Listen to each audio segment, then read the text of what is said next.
it's Evelyn Alexander from Magellan College Counseling. I wanted to talk to you today about 3 questions that people almost always ask college counselors. So the first one is, how many AP classes should I take? Because everyone's freaked out, oh my God, I have to take 800 AP classes. Here's the thing.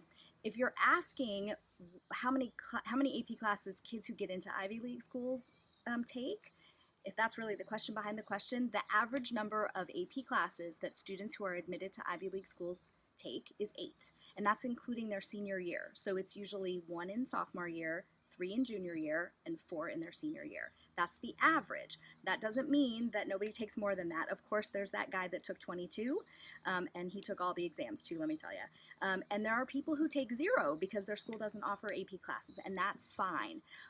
The truth is you should take the AP classes that are interesting to you because you're going to do well in them. And if you don't have AP classes available to you, take the honors classes. And if you don't have that available to you, I would say try to go beyond what your school offers. Maybe take a community college class, maybe take an online class, or maybe take a MOOC.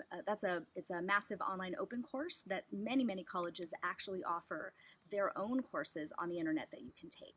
So really there's no right answer, but you should be challenging yourself within the context of what your high school offers. The next question that many people ask college counselors is, what's a good GPA and what's a good test score, SAT or ACT? So first of all, let me make sure we're all speaking the same language. When college counselors talk about a GPA, we talk about an unweighted 9th through 11th academic GPA. That means we're counting your 5 academic courses: English, foreign language, math, science, and social studies. We're not counting art, and we're not counting PE, right? So pull those grades out of your GPA. That's the GPA that we're looking at. And again, unweighted. Why? Because colleges have to put everyone on the same level playing field before they can compare them.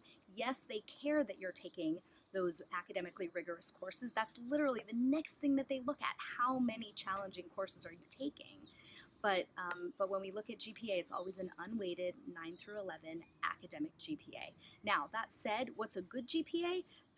Unfortunately, the answer to that question is it depends. It depends on what kind of college you're looking at going to. There are colleges where you absolutely need a super high 3.7, 3.8, 3.9 unweighted GPA to get in. There are colleges where you need a 3.0 to get in, and you're automatically in. I know a few colleges where you're automatically in with a 2.5. Totally not kidding. So the truth is, there's no good GPA, and the same goes for test score. What you should do for your test score is you should try to get the highest score that you can possibly get. So the truth is, what's good for you might not be what's good for your friends, and that's why we don't encourage people to share their test scores, because what you think is good might not even be reachable for your friend, right? And we don't want to make anyone feel bad about what their scores are.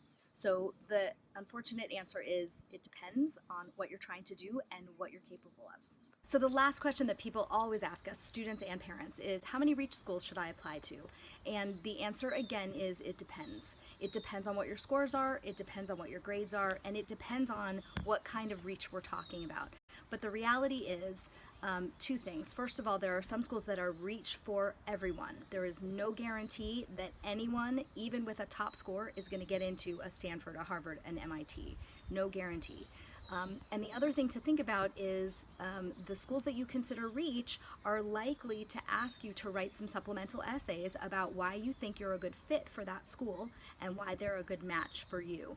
So every REACH school you apply to is likely to involve some extra work, and it's not just cut and paste the same essay. It's not why do you want to go to college, it's why do you want to go to this college. So you have to think about how much time you have in usually the fall of your senior year to get those applications completed. But in reality, you have to keep in mind that REACH schools are just by nature more likely to reject than accept you because that's what their numbers are. And so the reality is you have to think about how many college acceptance letters you want. We're always looking ahead to what it's going to look like in the spring when we've got actual choices. And so if you want to maximize your choices, you want to have maybe 3 or 4 REACH schools, maybe 4 or 5 target schools, and definitely at least 2 or 3 solidly safe schools so that you know you'll have choices in the spring. Thanks so much for listening. I hope this has been helpful.